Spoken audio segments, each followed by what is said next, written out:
uburyo bwo kurondoka ku rugero bukoreshwa mu gihugu ni nk'ubukoreshwa mu bindi bihugu, ni uburyo buba bwarasuzumwe n'ishyirahamwe mpuzamakungu OMS ry'isi yose.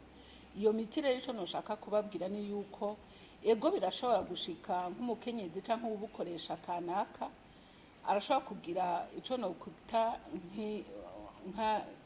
agashobora kugira nk'akantu katamumerera neza, tuvuge yafata nk'urushinge mu kwezi gukurikira ntashobore kuja mu butinyanka, canke naho yafata ibinini umwe akavyibuha uwundi akonda.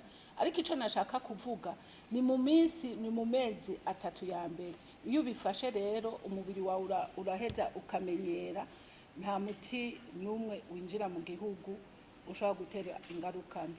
Kumbure ni ukubera kutamenya, ni uko bataba babateguye neza ngo bababwire ngene ubwo buryo ngene babufata n'ingene ashobora kwifata hagize akangonongono kamushikira.